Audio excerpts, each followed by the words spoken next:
Just let that run. All right, mics are hot. We're on. Let me get everything good. So yeah, podcast has been excellent. I've That's got good. people scheduled all week. I'm doing one tomorrow with some people that I met at the club fair. They're from the chess club, so we're gonna be getting into some education stuff and like learning methods, state of education in America.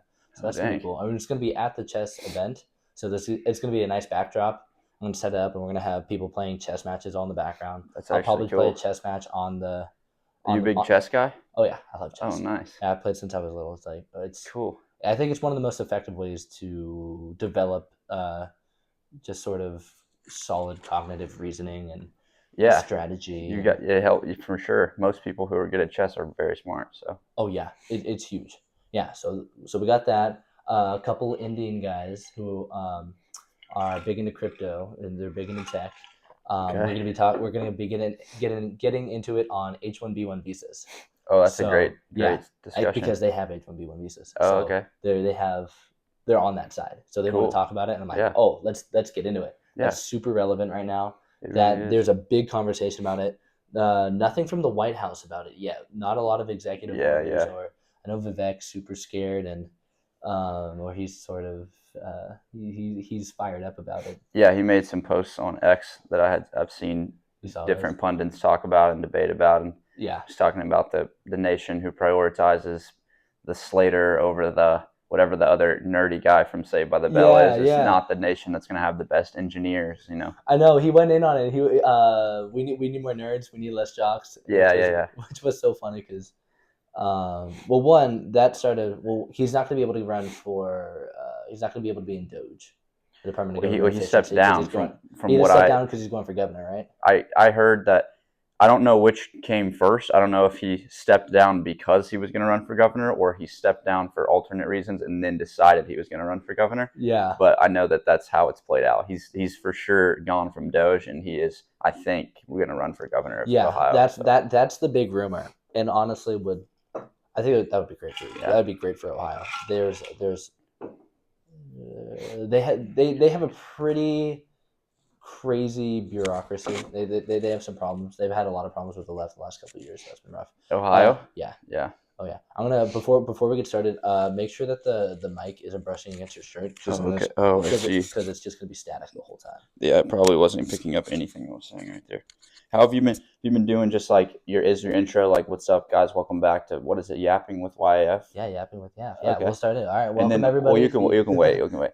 You can do. Are you gonna do like an intro? You need some info. Like, you need to introduce me, or you want me to introduce myself, or how does that? I can introduce you. Well, what I got off the top of my head is Yeah. What do you got? What do you got for me? Preston Patten, president of the Turning Point chapter here, an absolute gentleman, stud, leader, great person, a great friend, and veteran as Yeah. well. Yeah. Yeah. Oh, yeah. You could. I mean, you can That's mention it. that, or you can tell me to. Like tell us about yourself, a quick intro, or either or. But yeah, I am a veteran, former Army Ranger. Yeah. And I'm the president of Turning Point USA and the VP of the Military Veterans Group at SMU as well. Oh, that's awesome. Here, let's get But into that. I'll just kick it off. Welcome, ladies and gentlemen, to Yapping with YAF. We're gonna get started. You just heard the introduction, Preston Patten here. We're gonna get into it. So the veteran society here. How did you get that started? yeah, so I came to Southern Methodist University in 2023. Mm-hmm. I think was I was a spring admit in spring of 23. Was a transfer student, and then I instantly got involved with the veteran group. I had a couple buddies who were one was currently enrolled in undergraduate at SMU, and then I had a buddy who had just graduated from the MBA program at Cox very Nice. recently. So they had told me about the veteran program, got involved with that, and then I wasn't on the executive board initially, and then we had some people graduate, some positions came open, and then I just volunteered and was voted in as the vice president of the military veterans group. So That's it's been fantastic. great. It's an awesome resource to have, Tremendous. group of veterans, come together. We have our own space at the top of Hughes Trig. It's Mhm. nice just to get to network and talk to other veterans, and they're going through as far as school goes, having to deal with the VA and getting paid and all those issues. It's nice to have a bunch of veterans there because they're all doing the same thing you're doing. So, and any questions that you need answered, they're always there. So That's it's nice. that's tremendous that you have that resource and you have that community. And I think what you guys, well, one, it is phenomenal. It is so great that you guys have that veteran lounge up in Hughes Trig because they are pushing some blue agenda in Hughes Trig. They had all the pride flags. They have them up like almost all the time. They have, and there's no way they represent anyone here at our school. I talk to a lot of people. It is just like, for the club fair, I was right next to the gender advocacy group Sage. So, and they're nice. They're lovely people, and I look forward to having them in conversation and having them on and talking to Right. them. But like, that is such a small majority, like minority of students, maybe less than 1%, Right. and they have pride stuff all over Hughes Trig. And then you go up to the top level where all of the students meet. This is where all the waiting areas are. And what do you see on the wall? You have the American flag. You have the military service flags. You have all of those government flags. It's and just interesting. awesome. We're up there because we're technically a minority group at SMU, because Really? veterans make up like less than 1% of Really? the student population. So that's why they kind of loop us in. We're technically in the Interesting. the SCIE, like we're in the DEI sphere up there as Really? veterans, because we're a marginalized group, if you will, Yeah. at SMU, because we're less than 1% of the population. So we're up there with, across from where we are is like the LGBTQ center and like Yep. whatever, IA2S plus, all the extra identifier. Uh-huh. All of those spheres are also up there with us. So it's kind of interesting. Yeah, it's an We've interesting definitely, vibe up there. yeah, it's like most of the guys in the veterans group are fairly conservative. I Uh-huh. would say most of the people who serve in the military, who have some sense of identity of nationalism and Yes. service to your country and patriotism, Mm-hmm. usually lean more conservative. Which Yeah. it's not like a. I mean, you have your, guys who are more free thinkers, more like libertarian Yeah, I was types gonna of say veterans guys. libertarians. A lot of that sprinkled in, like kind of anti-government guys, Uh-huh. which I totally get. Anti-bureaucracy. Yeah, I That's vibe me right with here. in a sense. Yeah. So, but it's nice. It's a good group of guys up there. Oh, It's they're good. phenomenal. Do you know Brandon St. John? Brandon St. John. He's Oh one. yeah, St. Yeah, John. St. John. He's I in do there. know about him. Did you Yeah. have a class with him or something? I had a finance class with him. Okay. We're trying to go. I think he did well in his interview for going to Italy this summer. Yeah. We want to do the summer in Italy program in Florence. That would be cool. Do That would your be fantastic. foreign language over there? Yeah, do the foreign Yeah, language. that would be neat. Some of the other whatever. I always know them as GEs. I don't know. The CC credits that we have to fulfill. Credits.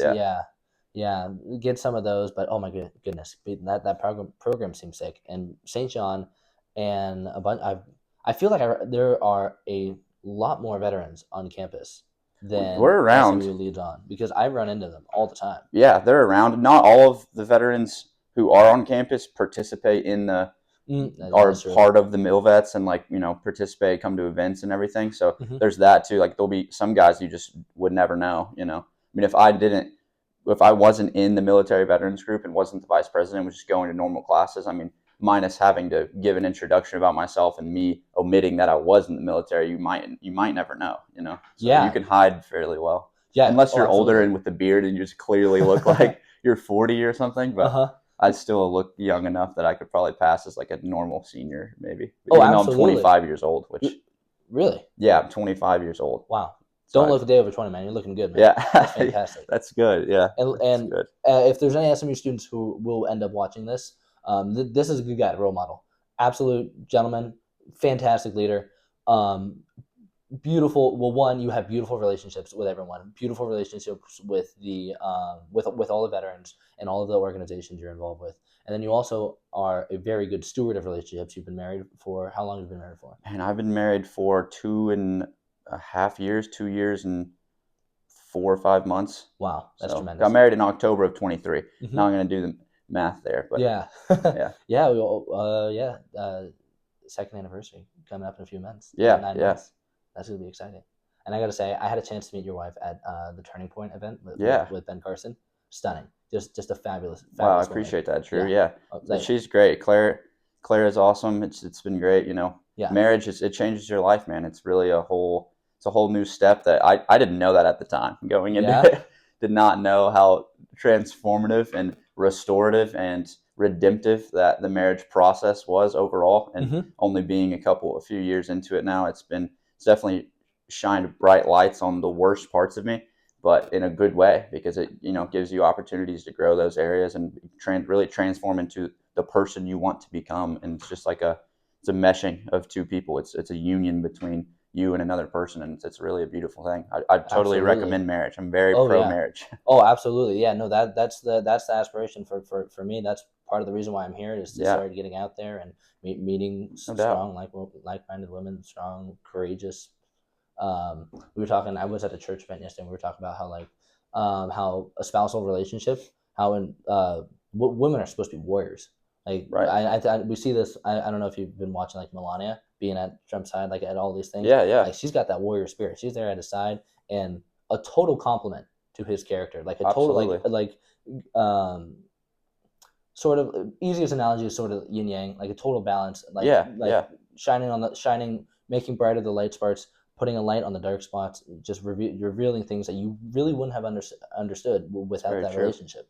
It's So very I think true. that's awesome. I think a lot more students need to pay attention to your example because I think it's fantastic. I appreciate And that. I also know that there are a lot of students who are paying attention to your example. Like I talked to a bunch of people at that Turning Point event, and a lot of them were just floored that one, there could be a young, beautiful couple that is just right in right in a leadership position, doing a phenomenal job, being a great example. So that was really cool to see. That was cool to talk to those No, people. I appreciate So that. I think that's kind of the goal. It's if you don't see it, it's kind of lost. It can be lost. Young students, especially in our generation, they might feel like that's kind of a myth, like the idea of, oh, this marriage thing is kind of outdated, and I'm just mm, supposed to kind of love who I love at this time, and this was the right person for me at this time, and then later in my life it'll be another person, and later in my life it'll be another person, and it's yeah, just not the truth. yeah, it We just isn't. weren't designed that way. We were designed for long-term monogamy, and I think that that's the best way to do it. I think that benefits you, Mm-hmm. benefits your spouse, it benefits having a strong familial unit, benefits society at large in so many ways. That's we could Yeah, go into absolutely. a whole podcast just about that specific topic, Yeah, we about the should. familial unit and the importance of that. But yeah, Honestly, we need to do that because that's a conversation that, well, one, last 5 years, that conversation has become more popular, yeah, and yeah, that those ideas have sort of returned into the fold. And then especially what's been going on in DC. I don't know the pro life march with JD Vance in DC yes, the other yes, day. He gave a phenomenal speech awesome, talking yeah, about it. he did, But seeing all those young people out there, and because I've been doing all this YAF stuff, I've been campaigning, I've been talking to all these different groups, and that is the sentiment. It's not, it doesn't seem to be super mainstream, but it will be. I know that a lot of Gen Z, they want to return because a lot of them got to experience that just before the recession. A lot of people from our generation, they got to experience a little bit of that nuclear family after 9/11. The culture in America, great sense of patriotism, great right, sense of nationalism after that. right, It was a extremely trying time, and it was felt all over the country, and they returned to those values. So we got to see a little bit of that, which is, I think, very interesting, and it's going to play out in the long term because then we go through the recession, and then we go through the media craze, the blockbuster craze of the early 2000s, the hyper culture, the hyper right, sensationalized culture that goes like just goes crazy. Kim Kardashian, all these, Paris Hilton, all these celebrities promoting this lifestyle. right. So we all started to witness that, and then we see in 2020, everyone encounters a lockdown, and everyone goes, something about this doesn't sit right. Yeah, We can go in on the vaccines, or we can go in on the shutdowns and all the policies and everything, but there was a feeling among every American that something about this doesn't feel natural. It right. just it doesn't feel right. It feels Yeah. like it's being manipulated. And Right. For sure, the political implications of it definitely didn't feel right because they weren't right. The yeah, origins we were lied to from the beginning. The uh-huh. lack of transparency. So many Americans felt betrayed, Mm-hmm. and then at the individual level, I think people felt disconnected and they felt isolated during that. So Absolutely. like you mentioned, so much has happened since 2001 to now. I mean, the last 23 years, 24 years Mm-hmm. in the United States has been arguably the most transformative ever. I would agree with that, yeah. And with everything we see now, now we're on the brink, on the frontier of AI and the implications of that, which is Oh yeah. in our world here in academia, that's all we ever hear. Like the Mm-hmm. last couple of years, the last really year and a half, that's every class. There's so many ethical discussions, and Yeah. it's across the studies. It's in the humanities, the sciences, the Mm-hmm. arts. Like it impacts Yeah. and It's everywhere. infiltrates everything. So, but I think that yeah, the COVID thing definitely hit on the individual side at least made people feel completely disconnected and isolated, and I think that Yeah. social media leading up to 2020 and even now has already done a good job of that, of people living in their own individual bubbles and lacking that sense of Exactly. community. Yeah. I think that that's a detriment. And even Oh, back to the marriage, 100%. thing. I mean, I'm a Christian first and foremost, and I think that and even if you As aren't am a I. Christian and you're watching this, Right. there's a lot of profound meaning and just understanding that you can get from the Bible, even if you don't agree with its theological presuppositions The or you don't greatest book the ever truth written. claims essentially Tremendous in it. philosophy. Yeah. But in the beginning, in Genesis, God created all these things, right? All the 7 days of creation, and once He created man, everything He created in the beginning was good. He created light; it was good. He created the animals that walked among the earth, and it was good. Everything He created was good, except the first thing that wasn't good was for man to be alone.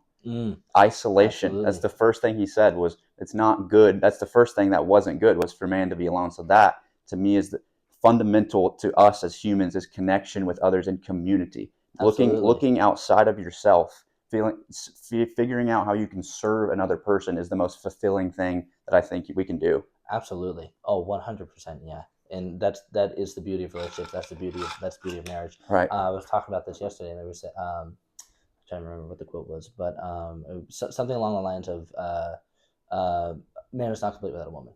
So absolutely. And that's the beautiful symbolism of Eve coming from Adam's rib. Right. Is that didn't come from the head, not above the man, not to didn't, rule, didn't come from the feet, not wasn't to trample on. Yep, right. Came from the side, came as a counterpart. Yep. They goes live together side by side. And so profound. And again, even if you don't subscribe to the literal truth claims of that, the profoundness of it is still impactful. I mean, it's still it resonates, and it's, again, there is truth in that in of itself. There's multiple truths in that one story. So yeah, it's beautiful, and everyone needs to read the Bible. Whether you subscribe to Christian theology, Catholic theology, for sure, you need to read the Bible. One, it's the greatest book ever written. Absolutely. It is the most deep philosophical book ever written, and you literally cannot go through a single verse in the Bible without understanding 7 different levels of meaning.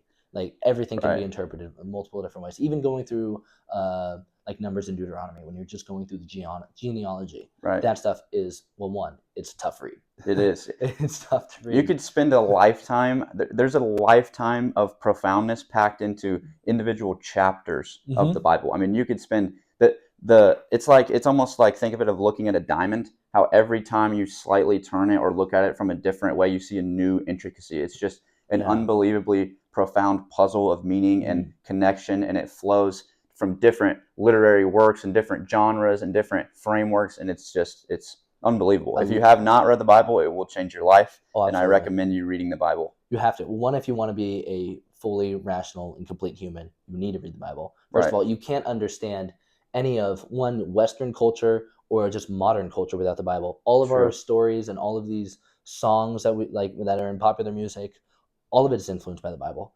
and you can always trace it back to the legends, parables, metaphors, and analogies used in the Bible. All of our media, all of our popular media, for sure, all of our movies and blockbusters, the storytelling that we love so much, it's not original. Right. It's descended from the Bible, and you can hear, like, Spielberg talks about it.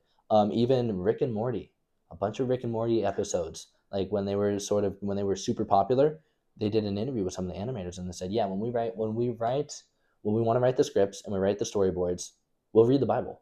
We'll read the Bible, and these guys aren't atheists, but they are atheists. So these are because I believe they work in Washington or Seattle or somewhere on the West Coast. But yeah, they don't subscribe to Christian theology, but they acknowledge that there's so much philosophy, and the storytelling is unmatched. The archetypes that you get, absolutely. It's like the Bible's here, and everything else it stems down from it. All these literary works, Shakespeare, and all these, everything you get through the mid-centuries, all until current timeline, it came from this. It's almost like it's all based off of, it all flows through, it's filtered through and from the Bible in and of itself. It's that important of a work. Again, King James Bible is the most important literary work ever created in the history of humanity. 100%. Oh, well, yeah, absolutely. Yeah, we can get into that and how it totally changed the course of human history. Right. Creating literacy, creating it wasn't free, but creating literature that would be eventually be able to access for free. Yeah, now to the point where with a with a computer like this, the Yeah. Bible to this day is still the most sold book Uh-huh. in human history by millions and millions and millions of copies. Every year for millennia, just over since the late 17th century. Yeah. I mean, It's incredible. It really is. a long time. It's been at the forefront of literature forever, and it always will be. Yeah. Absolutely. I think we need to have. I'm going to a Yeah, you couple could, Bible studies this week. But we need to have a deeper conversation on that. yeah, you could have an entire, you could. I mean, a good place to start for anyone listening who's interested in those types of things. Jordan Peterson is an awesome source. He's been doing a series called "We Who Wrestle with God," and he's been talking with tons of informed church fathers, and they're breaking down issues of identity and breaking down stories from the Old Testament, like Cain and Abel and Genesis, and it will help you get a more broad and a breadth and depth of understanding of these stories and the implications of them and why they're important to you and how a lot of them are microcosms for your own personal life. Absolutely. A lot of these stories, you read them and you're like, well, what does Cain and Abel have to do with my life? Like, what does this old archetypal murder have to do? But there's a deeper level and a deeper meaning, and a lot of these stories are again microcosms of what's happening in your own personal life and your own personal relationships. And he just breaks it down in a way that will make you understand the profound importance of the Bible and of the teachings of Scripture, for sure. Absolutely. He's a tremendous philosopher, theologian, psychoanalyst. Yeah, I love Jordan Peterson. Yeah, he's great. He's picked up what I love most about Jordan Peterson is the movement that he's made for a lot of people. What's the term that incels? Okay, yeah. What his movement over the last 5 years to reach out to isolated young men who, well, a lot of them have developed porn addictions. Right. It is a serious epidemic. 100%. Like, you can look at what happened. You could do a whole podcast in and of itself on that specific issue alone. Yeah, that's one of the topics we want to get into. I think I'm going to get into it with Father Sylvester from the Catholic Center. That'd be great. Which would be really exciting, because I mean, did you see what happened to the North Korean military when they went to serve?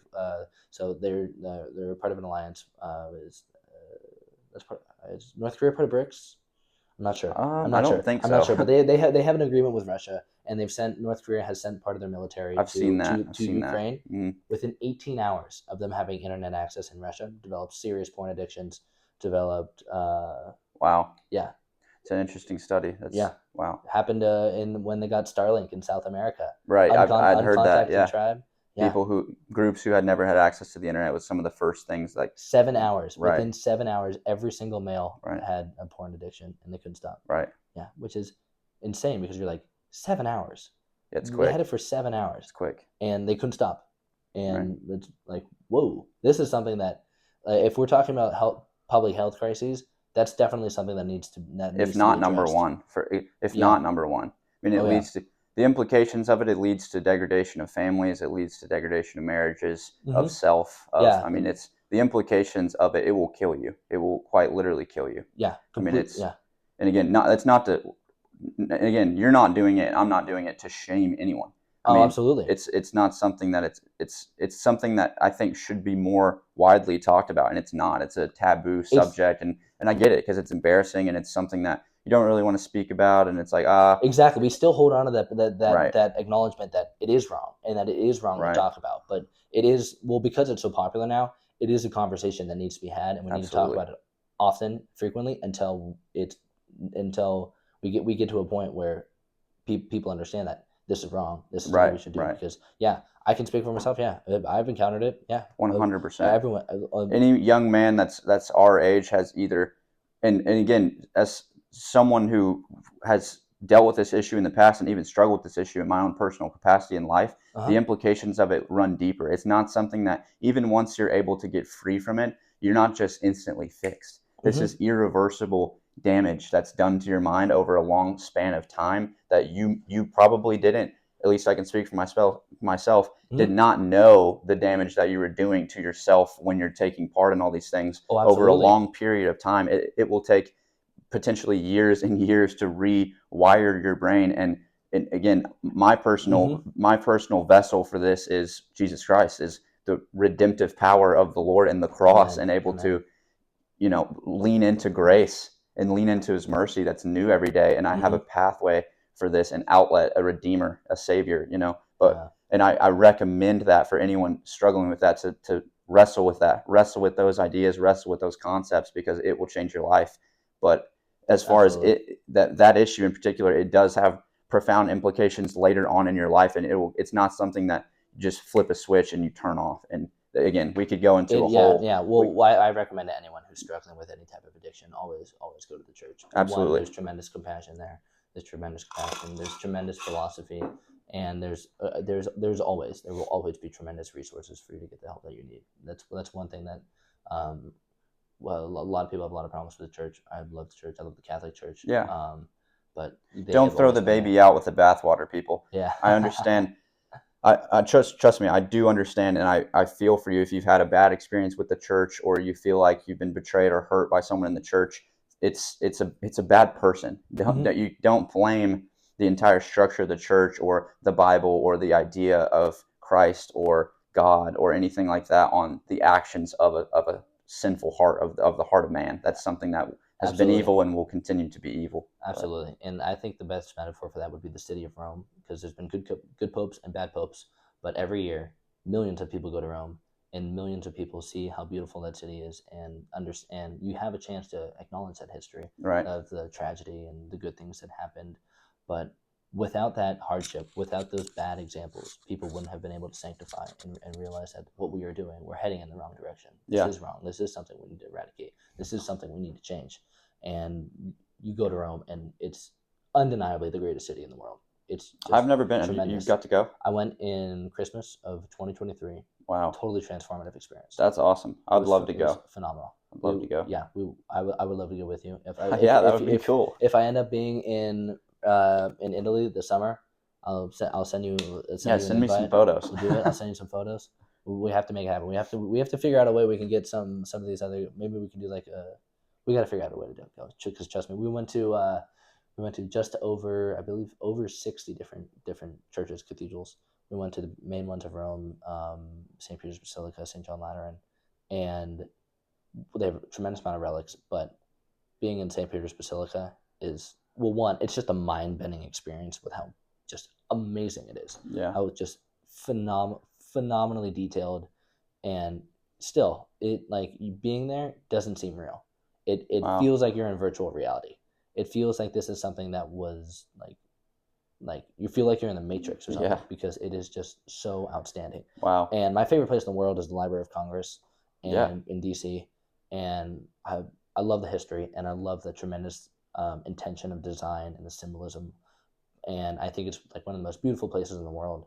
And so I'm seeing all of this Beaux-Art architecture and all of like the not the golden age, because we're in the golden age of America now. Right. But the tremendous of just triumphant history that went into building this beautiful city.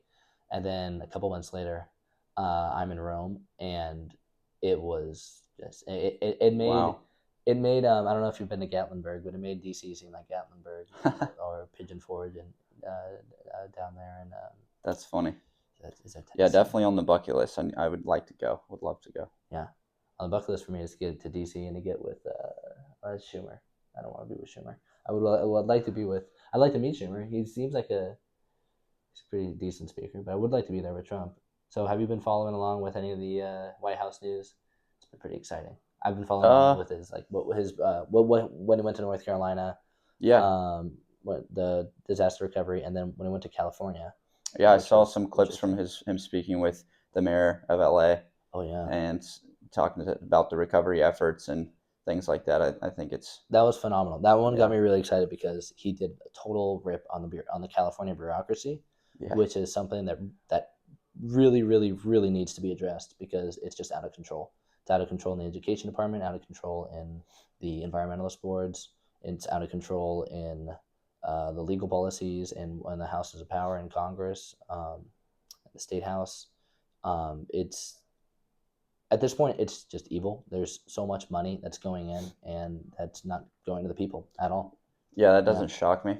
I mean, whatever is going on, it doesn't seem to be working. We can see that. Absolutely, As yeah. someone who's not a resident of California, I've only been there a time or two with when I was younger with my family in San Diego, but Oh, we can nice. clearly see as onlookers, whatever is happening is not the result is not what you would want. And Yeah. we know that. So some changes at some level clearly need to be made, and we can probably point to horrible leadership. Oh, That's yeah. usually where you can point the finger, and I think in this case, it's pretty universal that Governor Newsom has just not been doing a great job. Absolutely. And I want to bring that up to address it because, yeah, it sets a very, very bad precedent for the nation that a state's able to get away with this and that they're able to do it with the aid of the federal government. Right? And Yeah. with the previous administration, they got a great amount of federal funding. And Yeah. will also, which is just absurd because they're the highest GDP state among our union for now. Yeah, I think that California is like the fifth largest GDP in the world, Yeah. fifth or seventh largest in the world, and there's a state of ours. So I mean, there's Yeah. tons of money. A tremendous amount of money and just tremendously bad ways of utilizing that. Right. So that's disappointing. So, but yeah, but I'm worried that that sets a precedent for one. Well, it has for the other West Coast. The West Coast is. I always like to say the West Coast is the best coast, but the last couple of years, West Coast has not been the best coast. It's been really disappointing. Florida's been pretty good. Florida's been Florida's been great. popping up. But all of these, what's interesting is they all have had these natural disasters, and Florida was able to do pretty well without having a lot of federal aid. California, they like to, one, they love the bureaucracy, which means that they love to take their time on these issues. So if there's a Right. fire in place, they're going to take as much time as possible. Right. They're going to wait for FEMA to kick in. And Trump was there and said, Which takes months and yeah, months and months. And the argument from President Trump was that, look, if people want to clean this up themselves, they shouldn't have to wait around for permits and for federal aid to come in. It's yeah, going to take months and months, and these people want to get back on their feet. If you'll let them, they will. yeah. You know. There was a celebrity who had her house burned down in Malibu a couple years ago in the other brush fire. But yeah, she had to wait. I think it was like 18 months. What they were saying at that press conference, Yeah, 18 months that doesn't shock me. before she could clear the killer damage. And in Well, this that's case, more it's time. incinerated. Yeah, it's more time for them to run press about climate change and how we can, this was all the result of climate change, and this was all the result of you driving a pickup truck in Yeah. Dallas, Texas. Oh my That's gosh. it's your problem and my problem that California burned down. Not that they're not protecting their own citizens and they're, Yeah. hindering them from recovering and getting back on track and get their homes and businesses going back in the right direction. Yeah. That's what we should be looking at. But Absolutely. of course, climate change, the I know they always push the climate biggest change, problem. but the one thing that that is never reported on is the eco-terrorism. They always talk about the climate change, and one, climate change is okay if you believe it's inevitable, but it's not something. The climate is always changing. That is true. They say the term climate change is a misnomer. That's Right. total PR word. Yeah. That total It's definitely a hype buzzword. word. Yeah, Definitely a buzzword. yeah. Climate changes every day. And I don't It's think not. that, I mean, this just came up. It's even come up quite recently in a class that, I mean, climate change it's not going away. The argument's not going away. The left hasn't let go of it. It's still something that we're going to have to talk about. And as conservatives, almost not necessarily defend, but explain, because I think there's a huge misconception that somehow conservatives are climate change deniers or that we don't believe in climate change, and I don't think that that's true at all. Yeah. I think the Well, conservatives, it's the fact that they're telling us that right, what's causing it is these certain things, is the emission of greenhouse gases from like automobiles and the way that we live our lives, right, and that is not it at all. One thing that has a tremendous effect on climate change is the cloud seeding that's going on across the nation, across the world. I know Thailand does it at tremendous levels, and they have encountered in the last few years unprecedented mudslides and right. natural disasters. They lost thousands. I think in one case, when they lost a couple 100,000, like 100,000 lives in a mudslide, Yeah, that's which is terrible. just absurd. It is just awful. And so, and that's the state of California does a lot of it. They do a lot of they do a lot of cloud seeding, and they've been very open about it for a long Right. time. They were open about it, but you can't find any there. It is a very, very difficult to find mainstream reports, mainstream news outlets who are reporting on it. They Yeah, reported on it that's back in the interesting. day, but it is you have to do some some deep digging Some deep digging. yeah, Yeah. to Well, find again, it.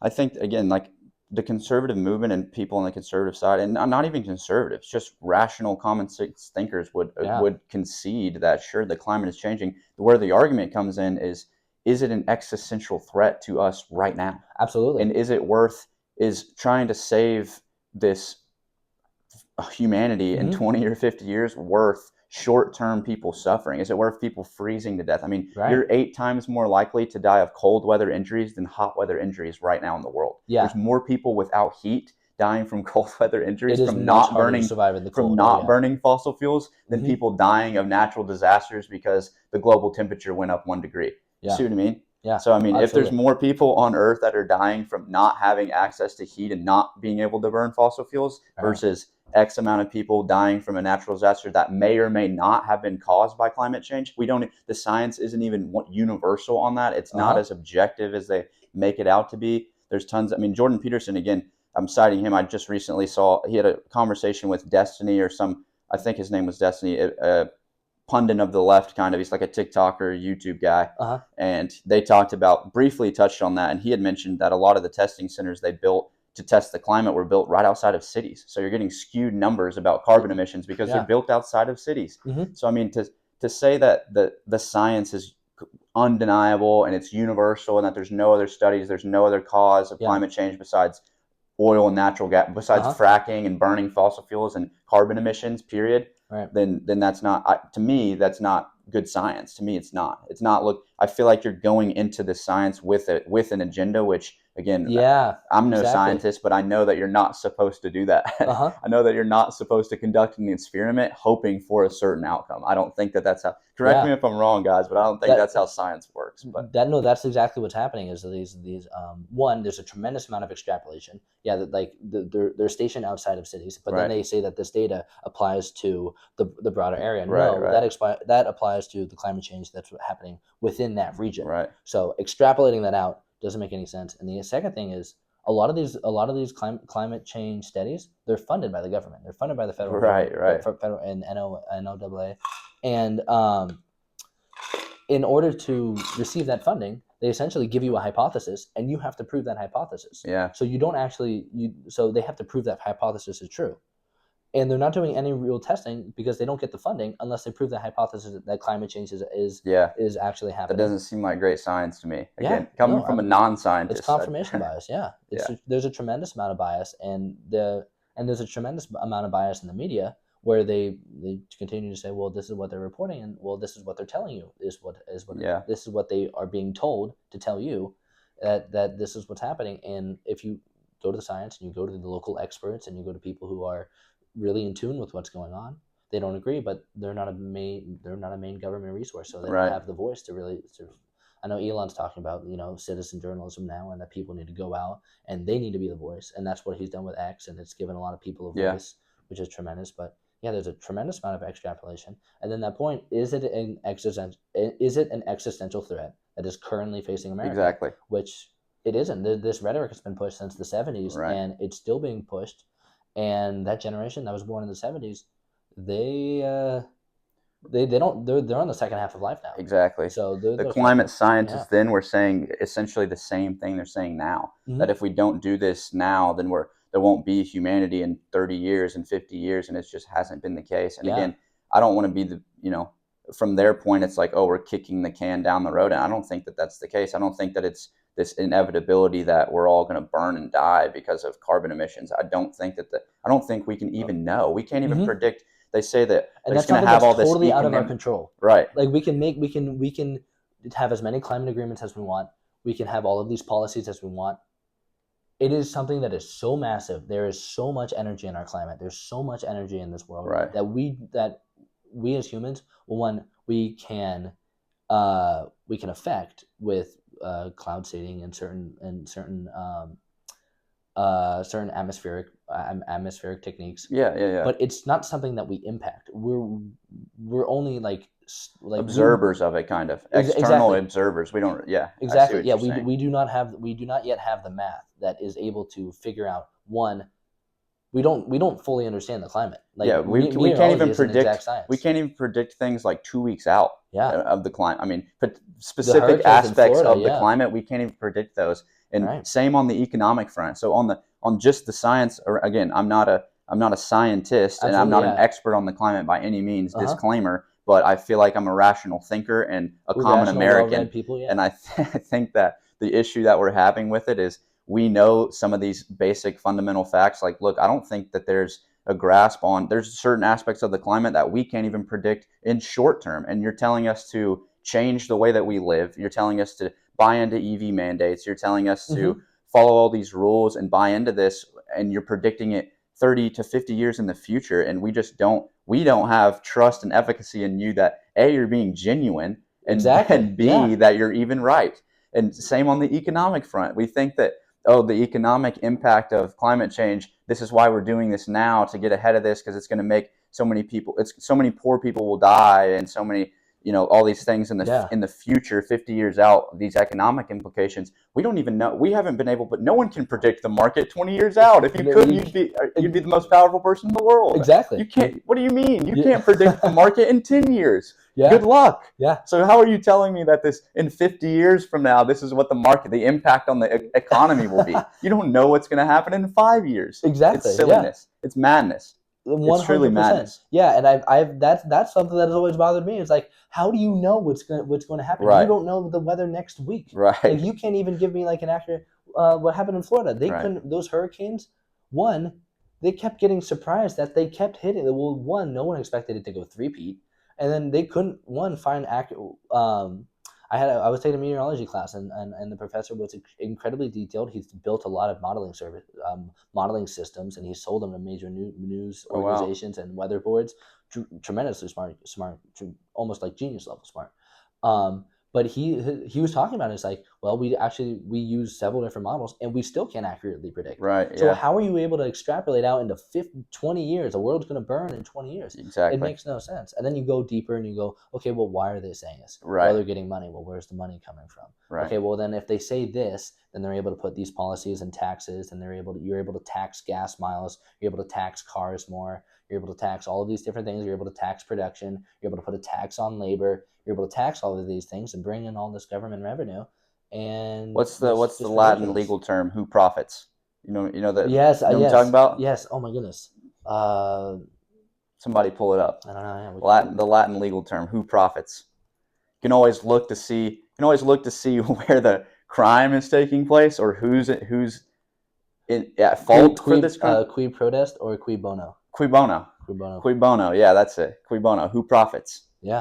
And it's, again, the same with the climate change. We can look at this and the whole agenda behind it and ask who profits, and there lies where a lot of this is coming from. It's not this construction, this paper tiger that they've made that is all these people are going to die and it's for the benefit of humanity. There's an underbelly, a dark underbelly to this climate change whole thing, and the ESG movement and everything. I think Vivek, he has a book specifically about the ESG movement and all of these massive corporations like Vanguard and BlackRock, and their implicitness in this ESG and how they're benefiting and profiting from this, and it clearly has nothing to do with saving humanity and this noble cause that they make it out to be. So that's what it is at the end of the day. Is you look at where the money's going, right? And it's every year they say the climate's going worse, so clearly the money's not going to the right places.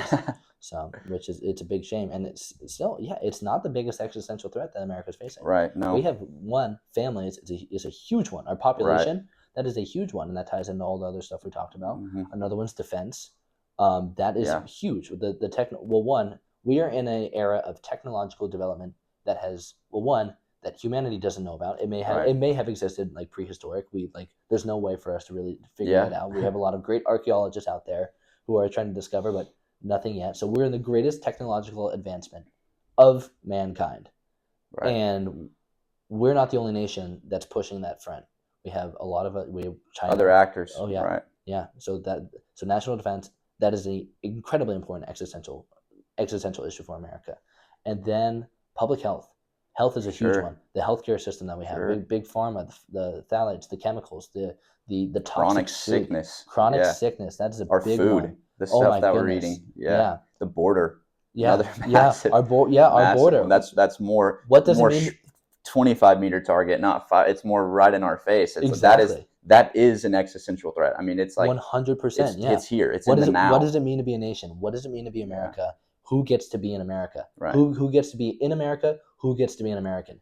That Yeah, is a huge those are issue. questions and discussions that are much more pertinent, I feel like, than what the climate's going to do in 50 years. Absolutely, You know? yeah. And with the fires, everyone is talking about the climate, but no one's talking about, well, what happened? How did they defend against it? But the border thing is a big issue, and Right. there has been a lot of progress this week Yeah, yeah. towards creating A lot a of safer promises border. fulfilled, I think, from the Trump Yeah, administration and things that he said he was going to do that it seems, at and least in short term, that he's fulfilling. So, 100%. And I don't think anyone, right or left, expected it to be so immediate. hmm They had stopped. They had shut down El Paso what seconds after he was sworn in. yeah, He swears in and they close it. They had the Trump team was there. They had been prepping for weeks. They knew about this. They didn't waste a second, which is right. absolutely incredible. Which is one, I think we're living. I think experiencing that and witnessing that. I think that this is a tremendously historic time for America. Oh, I don't absolutely. think. I mean, just the Donald implications of Donald Trump being a president, not being a president, and being a president again. I mean, we haven't seen it Yeah, since Cleveland. Everyone knows, like, it's a long, long time ago that exactly. happened. I mean, that seeing a political resurrection of someone like Donald Trump went through, and Yeah, not only in the middle, seeing what he went through, being prosecuted by his political opponent, yeah. seeing the Weaponized. weaponization of Yeah, government and all the things that we've seen was, regardless of where you lie on that issue, it was unprecedented. Like, it had not absolutely. happened. He was the first former president to ever be indicted on felony charges. To my knowledge, there's Yeah. never been one. Yeah, So no, it never happened. yeah, Not even with over Watergate with nope, Nixon. he was Not over pardoned. Yeah, Clinton. Yeah, so it never happened. So again, regardless of what side of the aisle you fall on there, it's completely unprecedented what we've seen with Trump, Biden, Trump. I mean, it's just been yeah. crazy. Oh my goodness. Yeah, And on even the last 6 months, what we saw in the latter half of the election cycle with a candidate who was the sitting president of the United States, does a yeah. debate, clearly is lacking in faculty, Uh huh. was ousted by his own party. They Right. usher in without ever receiving a vote, Mm-hmm. usher in another candidate to take his place. Yeah. That's never happened before. Yeah. Like, that has never happened before. I mean, Yeah. it's crazy. And To it. my knowledge, I don't think that there's ever been a Democratic candidate be the presidential candidate without winning a primary. Absolutely. Yeah. No. I don't think that's ever No. happened. It's never happened. And one, sets a terrible precedent. Yeah. And two, it's completely unconstitutional Right. They for talk someone to just about say, subverting democracy. That quite literally is subverting the democratic process in place that we have. absolutely. You're supposed to win the vote of your party in the Yeah. primary to move on to the general, and they didn't. You're assuming that the 100 million people who voted for Joe Biden to be the Democratic nominee would also vote for Kamala. You're voting for them. I mean, who Mm-hmm. knows?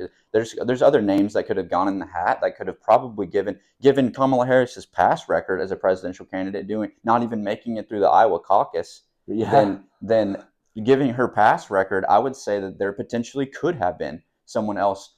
And you don't know that. That's not your decision as a party to make, to usher in someone without ever getting voted for and just make them the nominee. If I was a Democrat and I was a part of that party, I would see that as an insult. I would be like, what in the world? We didn't even get to Mm-hmm. vote on who this person was. And then, not to mention, flash forward, they did poorly. They had the worst Yeah. performance from a Democrat since the 1980s. So I mean, they didn't even do well. Yeah. So Yeah. A lot. I think a lot of you're not going to be able to find on the media because every media coverage of every left politician ever is just going to be people in tears cheering with faces grinning. But there's a lot of people online who were talking about it and they said, well, why Kamala? Was this who we wanted? As this was our choice, and right, they didn't have a choice. They said yeah, she's the one. right, Yeah, and crazy. yeah, and not having that democratic process, Mm-hmm. not having that rigorous testing of who is the right person for the job. And one, I've seeing Senator, not Senator, Fetterman's Oh yeah, yeah, reaction to it is one. I think there was a lot of people on the left who voted for Trump. There's no way he would have won without it. Um, but a lot of them were incredibly upset by that because it's total violation of democratic process, total violation yeah. of what we stand for and what we believe in, and what makes our nation so amazing. That Right. yeah, that First, it's what we refer to as sketch. Sketch. Incredibly sketch. Yeah. Yeah. All of a sudden, everybody mean- just watches this clown show of Yeah. of a debate. Yeah. And honestly, it was hilarious to watch, but sort of even watered down Trump's brand to be up there competing with that, Mhm. because you go, okay, well, this is what's happening. Like, it's just going to be pot shots and against a senior citizen who can't find the stairs. Oh, right. Yeah. You're talking about the Biden Trump, the first Yeah, debate. that first Yeah. debate where Yeah. it kind of that sent the media into a frenzy, that sent Mhm. the left into the frenzy. They didn't know. Well, the worst part of it is, I mean, they knew they're not gonna like. They can't pretend they weren't privy to the fact that he had declined in his mental faculties that bad. They were just Yeah. trying. They didn't care. They just want to win. Whether they would have That's fully that's how they operate. That's right, what they do. right. They I mean, they if win. Joe Biden would have gone out and performed well in that debate, they wouldn't have. They, knowing that he's declining in mental faculties, would have gladly ran him again if they thought it would have won them the Yeah. election. But they don't, again, because they don't care. They don't care about Joe Biden. They never did. Yeah. You know, they just want to win the election. So Yeah, their only job is to get reelected. They seriously don't care. Yeah. They've expressed that multiple times, and it's absurd to see. But someone who does care, and someone who I care about, and I think will be very, very interesting for America, is JD Vance. yeah, That was one. He had a fantastic debate performance. I think he did. I think one the best VP debate we've probably ever seen. It's really, really that good. I've ever seen. I mean, again, not a lot of people even remember or watch the VP debates historically. It doesn't really move the needle much, but Mhm. I did watch this one one, did. and it was great. Yeah. Yeah, I think JD Vance did an awesome job of communicating what the MAGA message was in the right way. Mhm. And that was so important at a time where there's so much confusion. People are trying to figure out, where does President Trump stand on these things? Like, what is the underlying message of MAGA, and what's it going to look like, and all of these questions. I think JD did an awesome job of going into enemy territory. Right, he was constantly on CNN, on MSNBC, sitting down, being transparent, and he was expressing that message in a clear way. And I think it reassured tons of Americans when they heard someone like JD Vance speaking it in such a clear and concise way and answering specific questions in just a simple, common sense form. People are like, wow, this makes a lot more sense. Because what you're getting from the other side is a lot of, obviously, punting on questions and convoluted, verbose language that doesn't make any sense, and trying to make something very, very simple super overcomplicated so that a cool answer sounds, it sounds great, but it doesn't actually mean anything. Every time. Yeah. Exactly, yeah. And people were just kind of fed up with that, and they heard clear, concise messaging coming from JD, and they heard, like, okay, this is what we're going to do. This is how we're going to do it. And it was very clear, and people were like, okay. Absolutely. I mean, not to mention tons of other reasons why that we've rejected as a nation. Clearly, we've rejected the woke left, and we've rejected that whole everything that they entail and bring as a nation. Now we've mandated that President Trump usher in this new MAGA conservative party, and that he make change, and that's what I hope he does moving forward. Yeah, well, the MAGA movement in Trump, it just felt American. I think everybody realized that this is what America feels like. Right. And the vision that, like, we've got this on the background, and it was just, look at that, yeah, phenomenal. But yeah, everybody looked at that, and they looked at Make America Great Again, and they looked at the plan that they had in place and how they were moving and how powerful that movement was. And it was across the nation. It was rallies. It was everywhere. And people woke up and said, no, this is America. Exactly. This is what we want. And a lot of people who are Democratic, and a lot of people like to be Democratic. It's trendy. It's popular. It's niche. It's edgy. They have, say what you will about them, but they do a tremendous job on marketing. And those Marxist principles are powerful, and they do a very good job. 100%. It makes it a very hard battle for traditional values. But what is interesting about that is they win in the end every time. They will always win. So you look at how Rome fell with all these liberal ideologies, and a lot of LGBT stuff that was going on in Rome when it collapsed. Hedonism. Absolutely, it's hedonism. That's what it is. Hedonism, a lack of borders, a lack of a common populace who spoke Roman, who were Roman. Right. So they decided to go no borders. They couldn't control, and it fell rapidly. And I think a lot of Americans saw that, and they decided, no, we're American. We we would love to have as many immigrants as possible if you become an American. Right. And there's been this one clip of Obama campaigning in 2008 talking about the immigration process, and he said, "You will become an American. You won't go over the wall, but we can let you in through the door. And if you come in here, you're going to have to pay. Right. It's not going to be easy. You will learn English." And that's an Obama quote. Man, from 2008. I'm convinced Barack Obama was a conservative in 2008. He was also anti-gay marriage. Yeah, He said anti-gay marriage. So let me get this straight. He was pro-borders. He was pro-legal immigration. He was anti-gay marriage. He was strong military. Like this sounds a lot like a conservative. That was everything that we advocated for this year, and we Right. won on. And what is interesting is, the Republican Party, they've been advocating for these same things for years. That those ideas of strong borders, healthy nation, healthy families, a competent and judicial and thorough immigration system, right, that allows that, because we love to share the blessings of America. One, America first, America always. Yep. That's what's most important. But we love to share the blessings of liberty. I don't think every nation in the world wouldn't exist in the manner that it does today without our Constitution, without the precedent that we set with the Revolutionary War. Shining nation on a hill. Yeah. That's what we've always been. And Absolutely. I think that's another big misconception that we can address since you hit on it. The immigration thing, was obviously a huge topic leading up and all during the election, and even right now with the visa debate that's ongoing within the Conservative Party even. Yeah. And a common misconception that I've seen and witnessed is that somehow conservatives are anti-immigration. And that's not even close to the truth. I mean, I think that most conservatives would 100% concede that immigration is a necessary thing, and that immigration has strengthened our country, and that we are a nation of immigrants, and we're a melting pot, and we're all of these things. It's what makes our nation so great. Absolutely.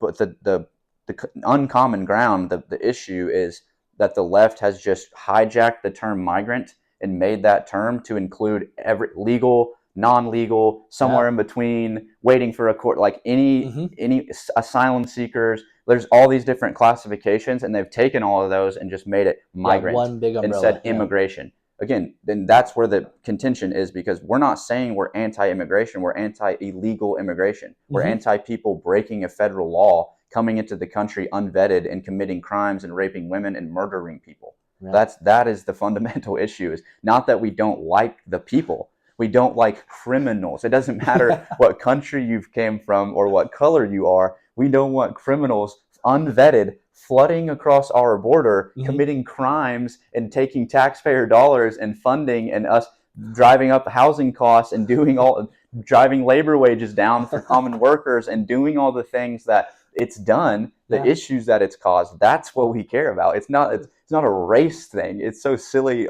It's not a xenophobic, or it's not something silly like that. It's just common sense. And I think that's one thing. I was able to do a debate with the Tower Center against the college Democrats, and it was me and Will from YCT. Yeah. And Brett. Correction. Yeah, we're going to go this week. Yeah. Brett from YCT and I versus two members of the college Democrats. This was pre-election, so this was before we knew the fate of our country here. And we were talking. One of the topics was immigration, and it was kind of those same sentiments. And they were saying one of the arguments that quite literally was presented was, well, all of these people are already in our country, so there's nothing that we can do about it.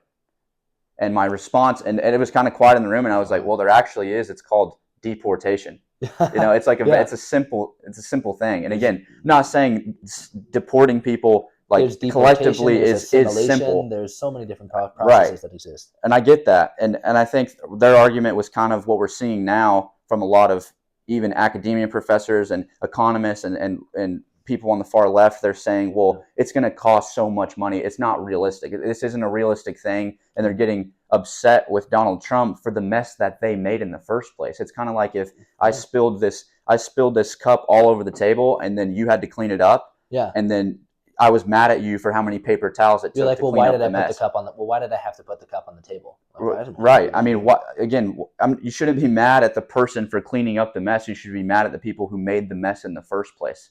Like, Exactly. why not be? They were making an argument essentially saying that getting mad at Donald Trump because it's going to cost all this money to fix this issue that their administration caused. That you guys caused the issue.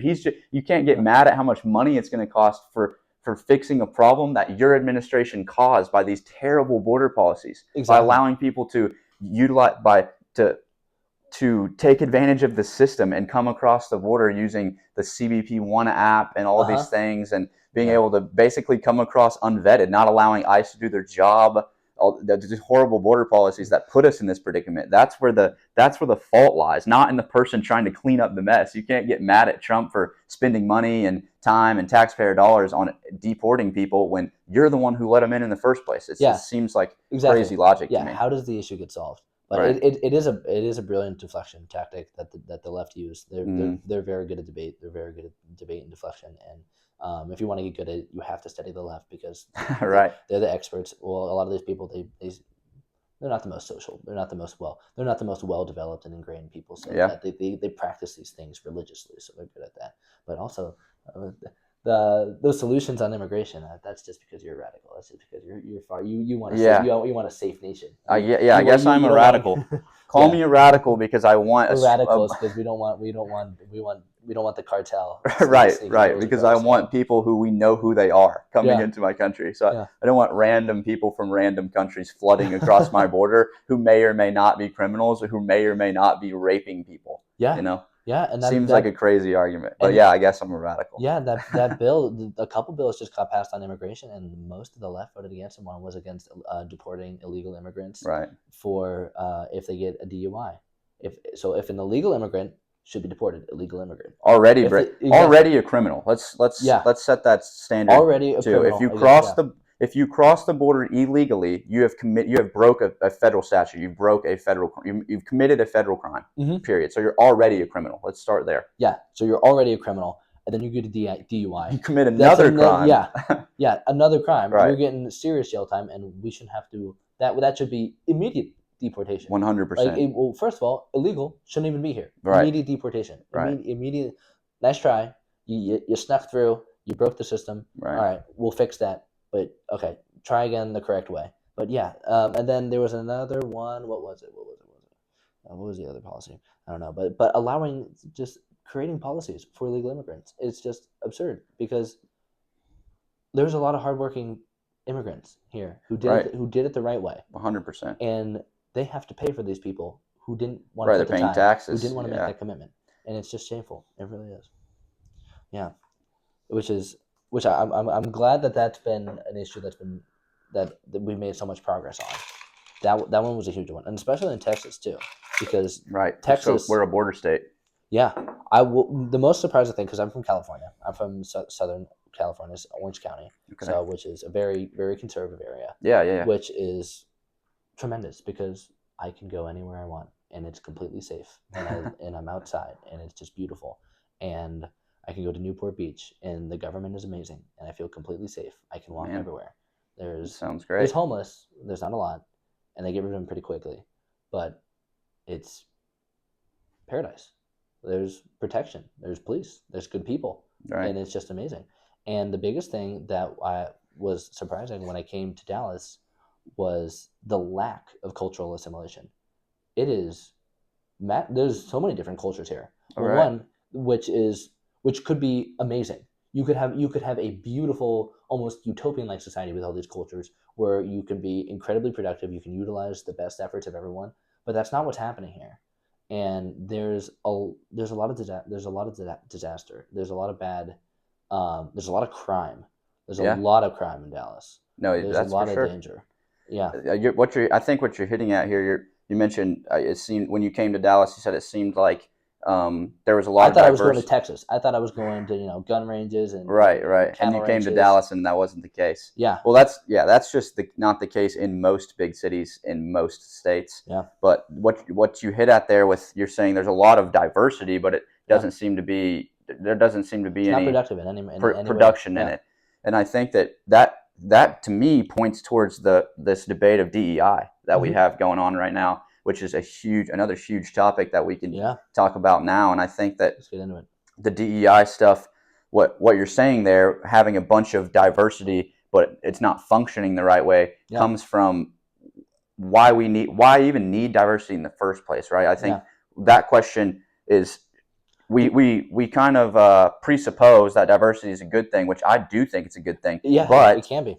it can be, exactly. The thing is this: diversity without some sort of shared unity means nothing. You Yep, just have a bunch of different people who don't agree on anything, and you exactly. isolate into your own communities, and there's no crosstalk, there's no underlying ethos, there's no shared sense of community that you Mm-hmm. need to form a cohesive society. Right there. Societies don't come together by a bunch of people who have nothing in common. They're brought together by some shared collective common set of values and principles, much like the Absolutely. United States of America, much like the fact that you are an American, whether you're a trans American, a gay American, black, white, Yeah, orange, green, blue, does yeah. not matter. You are an American. And that's the thing. That's the shared ethos. That's the shared Mm, sense of community that we have that is able to unity across diversity is what makes diversity good. I love that. Diversity for diversity's sake is nothing, and in my personal opinion is actually worse. It is. It's worse because then you just have a bunch of people who have nothing in common.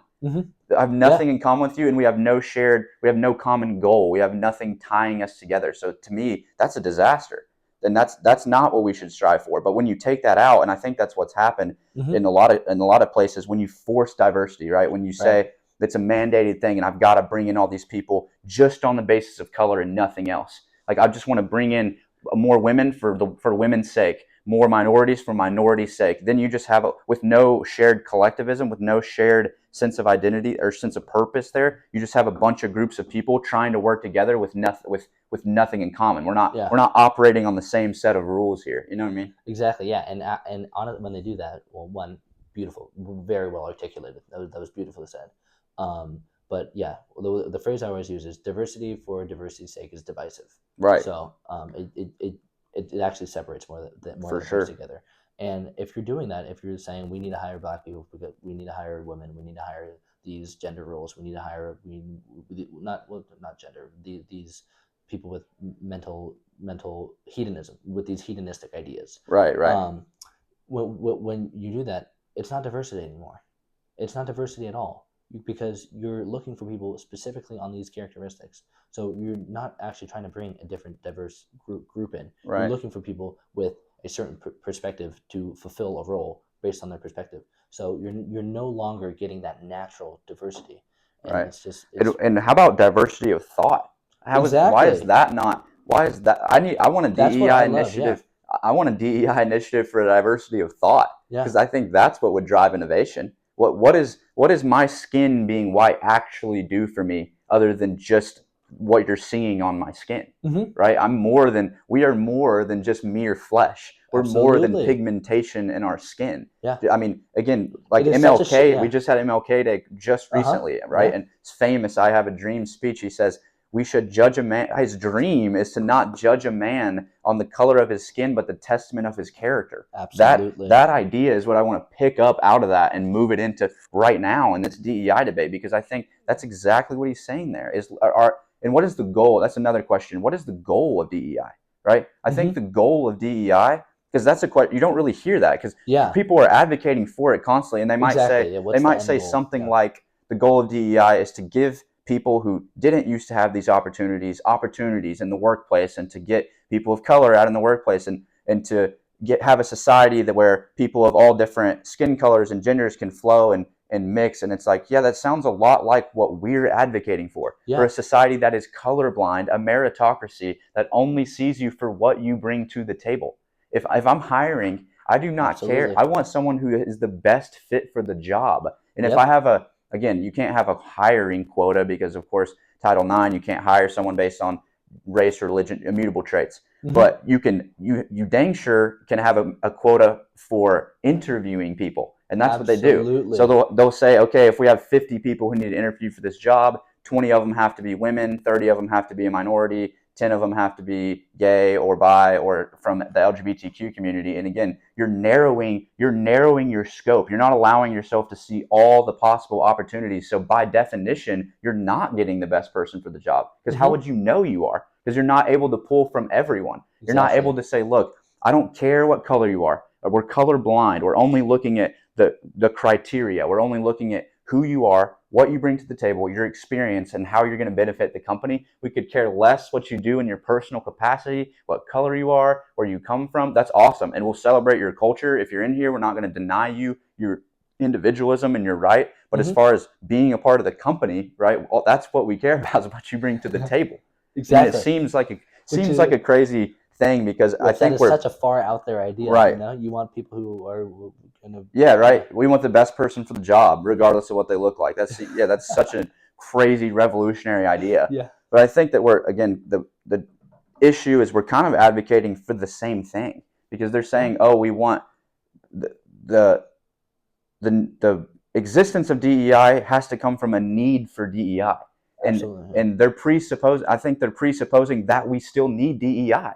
And I think that that's an interesting topic, because I'm 25, okay? And the last 24 years, 12 of the last 24 years, there has been a minority either in the office of the president or vice president for 12 of the last 25 years. Absolutely. Half of my lifetime, I have seen a person of color either as the president or the vice president, and black people specifically make up around 13% of the population. So numbers-wise, they're actually overrepresented in the last 24 years in those offices, in those spaces. So it seems to me that they're looking for something that may or may not exist anymore. That's the question that needs to be had, is the necessity, the argument of necessity for DEI, I think, is an argument we should have, because I'm not sure that we need it anymore. We don't. Gen Z is the most diverse generation of all time. Exactly. Yeah, it's not something that we need to advocate, and we haven't needed to advocate it for over 40 years, 50 years, even before the 70s. Like right after the 60s. The 60s, everybody woke up and was like, yeah, okay. Right, Civil Rights Act, 1965, things started to go in the right direction. Right. Yeah. Rightfully so. Yeah, and it's been incredibly disappointing, and just massively devastating to go my whole life and experience everybody pushing for these diversity and the DEI stuff. And I've grown up my whole life, and I've been in communities that have been incredibly diverse. And I never acknowledged it. I never acknowledged until I heard the left talk about it. So I would have never been exposed to these ideas about race or everything. I just knew that Jalen's a great friend of mine. Yeah. Arnav is a tremendous friend of mine. Right. We're really good. He's a great point. He's really smart. I would have never even considered it. I just, based on their character, based on who they were, and they have brought in, it's incredibly, it's a totally separatist idea. It's a totally divisive idea. And it's incredibly disappointing to hear, because there's been people in power. I've looked up to the highest position possible of power. Yeah. The commander-in-chief of the United States of America was a black man for 2 consecutive terms. Exactly. And they're saying we need more, and no, we need better. We need to improve upon where we've gone from. And it doesn't mean that we give them all these jobs because that's their background. That's just it. Right. It's discrimination. Reverse discrimination is still discrimination. Exactly. Like, it's not gonna the old additive of 2 wrongs don't make a right still rings true. I mean, discriminating against John Doe from Iowa and not giving him a job because he's a normal average white guy, and you have too many white guys in the office, so you only get to interview people of color or other people. You know, you're alienating someone based on the color of their skin. You know, and sure, academia professors or people in the workforce or these big mature businesses might say that's not happening, but we have case after case of that happening. And we know what the nucleus of DEI really is. And if it's not skin color and sexual orientation and the fact that you're a woman, if it's not those categories, then what is it? That is the basis for it, that you are of diversity, equity, and inclusion, is you're diversifying, creating equity, and including people of these categories. You know what I mean? Exactly. And it's always so one-sided too, because you never really hear about a white person getting appointed to like a black-owned business or something like that. It doesn't work it doesn't work in the opposite. No. But I find that those are the discussions I feel like we should be having about DEI kind of moving forward, is some of those things. It's it's crazy to me. It truly is, and it's disheartening. I think that Incredibly, yeah. now that we're living in, Shameful, yeah. I saw an article recently by Pew Research, which Pew is used. It's pretty unbiased. I mean, it's not the arbiter of truth, but I mean, it's fairly unbiased source. We use it in our world and here at college all the time. Professors quote from it, Right. and it showed that in the it was a generational study, okay, and it had the silent generation, it had baby boomers, it had Gen X and Gen Z, and it was showing or millennials and Gen Z, and it was showing the percentage of them who thought that black people were treated unfairly in society today, and it showed conservative arguments and the conservative numbers, and it showed the Democratic numbers. What I found interesting was from all the way back to the baby boomers, right? It was high for the Democratic side. It was high, and their research was saying for the Republican side it was like down in the 30s. So, and 30% of conservatives said that, and this would be back in the 70s, that it didn't exist, and then 70% of Democrats were saying that it did exist. But what I found interesting was from the baby boomer generation to Gen Z on both sides, but on the Democratic side it went up.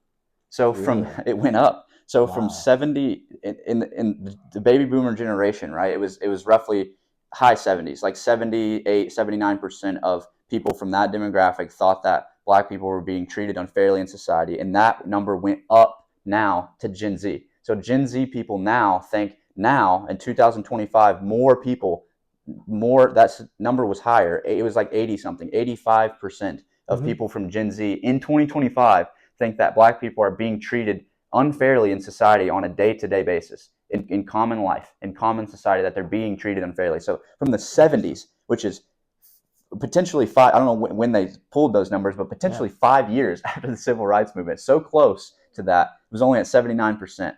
And in that same span of time, we've had like I said, a black president for 2 consecutive terms, a black woman vice president. The civil rights movement has gained tons of strides, Title IX, all the leaps and strides, DEI, all of these initiatives, and yet it went up to now 80-something% of Gen Z, our generation, think that black people are being treated unfairly. So what is it actually coming from? Is it coming from them witnessing this in real life, or is it coming from them reading and seeing this narrative pushed over and over and over in front of their face on social media, from things like the George Floyd instance that happened, and BLM, and the 2020 revolution of race, and the neo-Marxist movement right there? Is it coming from that, or is it coming from people witnessing and seeing this in real life? Because I don't think that that's the case. You're not going to be able to make a very strong argument to me that in 2025 that black people are treated more unfairly than they were in the 1970s. Explain to me how that happened.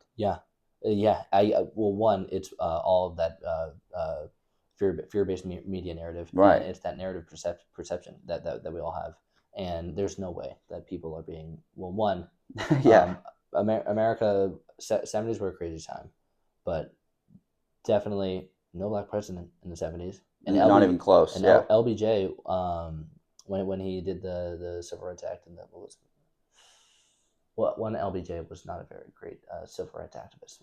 Did not feel strongly about those. I mean, it was objectively worse off in the 70s than 2025 for black people, but yet the statistics are showing that an increase of people now in 2025 think that black people are being treated more unfairly. So that points to what I'm saying, is that it's not from evidence, it's not from it actually happening that we're seeing the number go up. It's from the perception. It's from seeing it over and over. And if you say America's racist enough, then it might just turn out to be racist. You know what I mean? Yeah. Like if you say something is enough, then it might turn out to be. And I think that's kind of the trap that we've been in. If you say we need DEI so much, then younger people like us who are seeing this and reading this from credible sources, they might start to think like, man, maybe we do need DEI, when in reality, we know that we don't.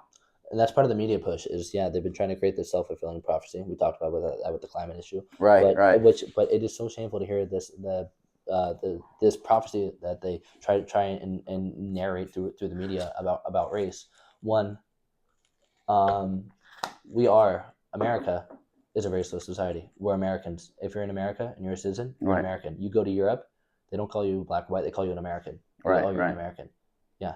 I think it was a football player who was talking about it. Well, he went to France, and He went to the Olympics, and they called him an American. They didn't Yeah. call him black or white. Yeah. They said you're an American. Right. So we need to go back to that. And yeah, my entire life, I've looked up, I've idolized, I've studied, watched, listened to black people, and like been the dominant force in American culture. Shaped our media, shaped our music, shaped our influence and For taste, sure. and they get no acknowledgement outside of this role that they've been painted into as sort of a media generation, Right. a media generator across all principles.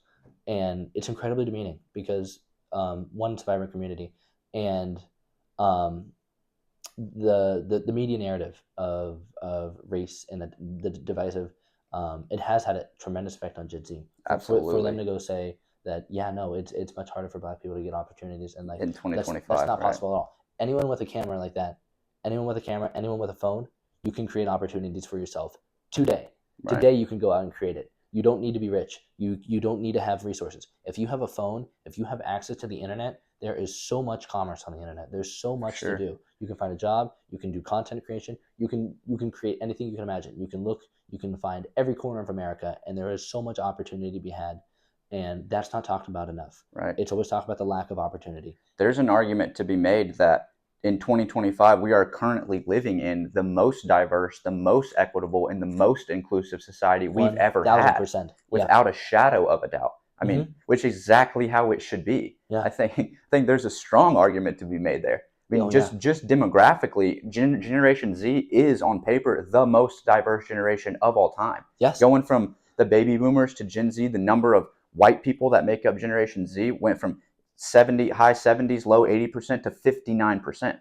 Wow. So it's a huge decrease from baby boomers to now. It was either the silent generation or baby boomers, one of those two, but fairly recently. Yeah. Fairly recently, went down that much. So I mean, to say that, and again, and amongst the argument that, the institutional racism argument, and that America's inherently racist and all these things.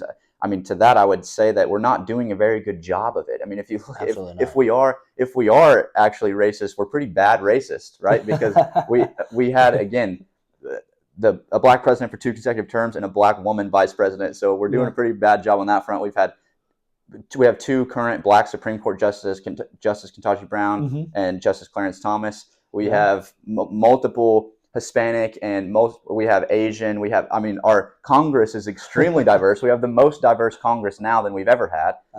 Look at top earners in the United States. I mean, you're looking at white people being 5th or 6th on the list, because you've got Asian Americans, you've got Middle Eastern Americans, Indian Americans. You have all of these other people earning per capita higher than white people in the United States. So if the whole system's geared to benefit me, then we're doing a pretty bad job. We're doing a terrible job. Yeah, man, that quote's going to stick with me for a while. If everyone in America, if America is a racist nation, then we are doing a pretty bad job of it. Yeah, that would be my argument. Yeah, yeah, absolutely. We're doing a terrible job about being racist. Yeah, we're given so many opportunities. We're given so many authoritative roles. We're sharing the love with everyone, giving economic opportunities everywhere. There's some academia professors, is cringing watching this right now. They're probably wanting to scream through the phone at me because I just said America in 2025 is bad at being racist. They're just screeching right now. But which is so exactly, and they will be so up in arms, and they're just going to totally overlook the point that America is the modern America in 2025 is incredibly bad at being racist, and that's speaking for the general population.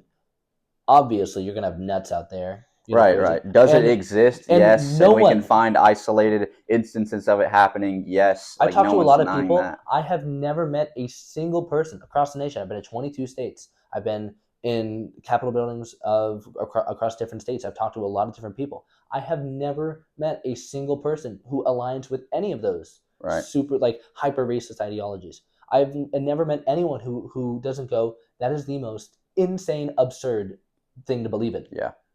The crazier than the flat Earth, because there's so much dignity in humanity. Are you sure the Earth's not flat? I know there's the ice falls out there. Yeah, I'm worried about the ice fall. I'm worried about I'm pretty sure. I've been on a couple airplane rides. I'm pretty sure I've seen maybe a little bit of curvature in the Earth. Maybe going across the ocean. Funny. You see it. watching some of those SpaceX videos and videos from maybe there might be a little bit of science on whether the Could Earth be. is, but I don't think there's the radicals. No one believes in that. Everybody understands there is tremendous dignity in humanity. There's tremendous dignity in life, and no Right. matter where you come from, no matter your background, what trauma you've endured, what your history is, who you are, there's redemption.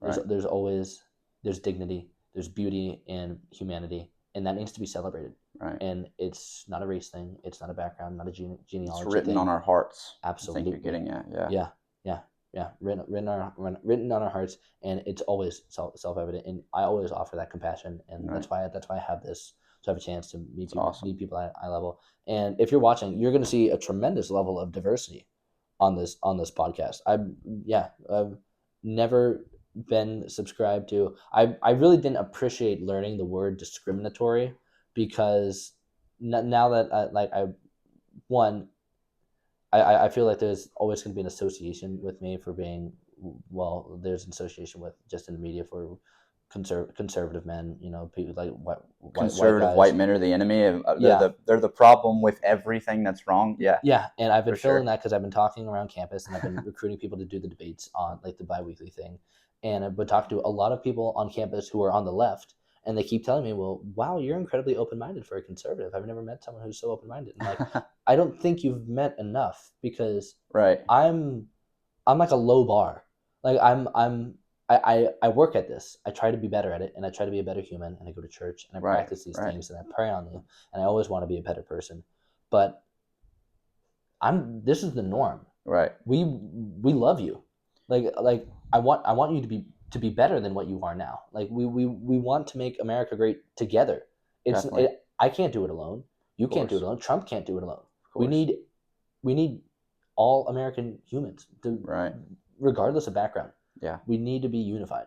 Right. And You're hitting at the big topic, the polarization. yeah, You're saying you're meeting these young Democrats or young liberal yeah, students on campus, and you're talking to them, and they're saying, "Wow, I didn't think that there's more middle ground here than I thought." exactly. And I think that is 100% to do with how polarized we are. I mean, Mm, research will show for sure that we're as polarized, we are the most polarized we have ever been in our nation's history right now. I mm-hmm. mean, we're as far left and far right with nothing in the middle as possible. And I think it comes from the isolation thing. It comes from staying in, not having, which again, it seems counterintuitive because we have the most access to podcasts and to long form media and to conversational content than ever, but they're not happening at the individual level. Most Exactly. of them are being Exactly. observed or you're watching them, but Yeah. they're not happening in real time, in real life, and Mm-hmm. that is a detriment. I think academia should be that place, but students over the past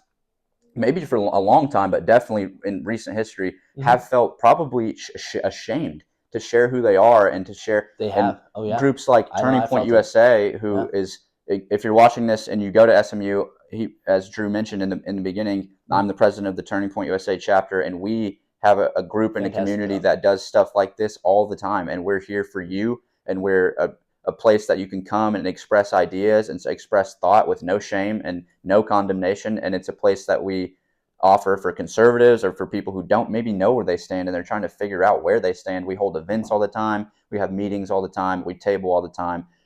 Find us on Instagram at TPUSA_SMU. You can follow us there and check out what we've got going on. We've got events coming up in the future, but I had to do that little shout out real quick. No, that's perfect. That's But perfect. yes, I think that places like Turning Point foster and advocate for this stuff to happen, for more dialogue to happen on college campuses, because they see what happens when you don't have that. When you don't have dialogue, it creates the polarization. And I think social media, obviously, massive cause of this, massive impact, being able to just sit in your echo chamber Yeah. and sit there and scroll to only the people you're looking for. And the algorithms are working against you for that. They're showing you content geared towards you based on stuff you click on, based on stuff you like, based on stuff you've watched, how long you've watched it, all of that input. They're tracking it. They're feeding you content so you can stay on the app longer, stay on the site longer, sell more ads. Like, it's calculated. It's not I'm not making this stuff up. It's true. Yeah. And that causes, again, people who think that the other side isn't just wrong, but evil. Mm-hmm. It creates this sense of Exactly. Yeah. this person on the other side isn't a rational thinker, and I can't associate with non-rational thinkers, right? I can't even talk to someone who doesn't have rational thought and idea. Yeah. They're evil. They're not even they're beyond reproach. Like I can't even begin to discuss with them because they're so evil and so uninformed. But as we know, that's not the case.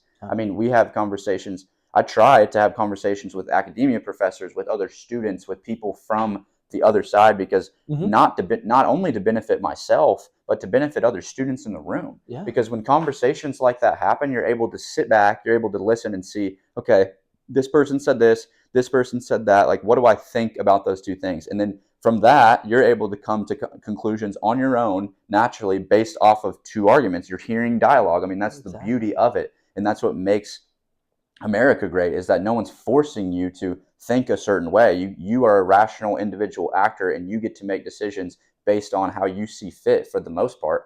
And again, that's what we haven't had. I mean, there's people who are, I think, podcasts specifically. Like, that's why we saw President Trump go on Joe Rogan, JD Vance go on Joe Rogan. These people exercising and utilizing these less long form content in these long form podcasts, because it's hard to be fake when you're sitting down for 2 hours with someone answering questions. Yeah. It's hard. There's that transparency. That. Exactly. And I think that also you get to flesh these ideas out. I mean, I know the liberals love their TikTok and their clips and their sound bites, but some of this takes longer than 5 seconds to flesh out. Like, we have to sit down, and these are deep philosophical, theological issues, societal issues that take longer than 30 seconds of moon brain mind scrolling to figure out and to come to conclusions about. So that's why I think it's great that we have these, but I think more of it needs to happen at the individual level, because that's where it really happens. Like, that's where, that they're able to see,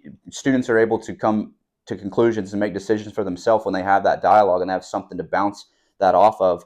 And I think that's in the end, that's what's going to benefit us the most. Yeah. So it will, absolutely. And once again, beautifully said. Well, very well articulated. And you just articulated my whole journey, my whole mission here. That's what I'm looking for. Just to create that middle ground, to create that conversation. I've had the same problem with professors. Try and meet them at eye level, so we can just have this conversation. And so many people are just so closed off to it. They're just death hold on their beliefs, and that side is evil and wrong. And that's the goal of this podcast. That's the goal of the debates, is to find that middle ground. And I think, honestly, we might just take the name middle ground, and we might just go something along middle ground. That's great. I know YouTube, on YouTube, forget the company. I think the company's called Jubilee, maybe, but they do videos where they have the middle ground videos where they bring on different people and they talk, and then they decide, find middle ground, and they have a topic that comes up, and you walk to whatever side of the room that you stand on the issue or whatever. That's helpful. I think that's very helpful. That's exactly what needs to be happening, because again, people are kind of living, due to social media, due to our society being so electronic. Like, the town square is X now, and social media there's no real place where you're really butting up against people in real life. Exactly. And I think, again, it's to our detriment, but it's probably caused. Social scientists are probably researching this now and doing studies on this, but I'm sure that social media at least has some implication on why we're so polarized now in our country. Absolutely. Yeah. And I'm working hard. We're going to make it so that that's not the case, and that this is a chance for people to watch and learn and be a good steward of good relationships and communication. And that's the whole method behind the madness, is that that's what we want to bring back, because people don't feel, they're totally uncomfortable with sharing their beliefs, their ideas, who they really are, who they really are behind the masked persona of them in day-to-day life, what they believe in, what are their values. We lost that openness, that communication, and that's what we're going to bring back. So you did a fantastic. This was phenomenal. This was great. I really appreciate you having me on. We went totally off the rails. But I think it couldn't have been a better conversation. Yeah, I think it was great. Again, thanks so much for having me on. I'm not, for everyone watching, I'm not on social media, but you can follow Turning Point USA _SMU. I'm working my way back into the social media sphere. Hopefully I have an Instagram account moving, kind of more official Instagram account moving forward, that you guys can follow me and my journey and everything that I'm doing. But yeah, Drew, thanks so much, brother, for having me on. It was awesome. So much. Pleasure. Beautiful. Thanks for watching Yapping. Thanks, guys. Have a great day. Dude, phenomenal. Oh my goodness. That might be the best conversation I've had all year. Dude.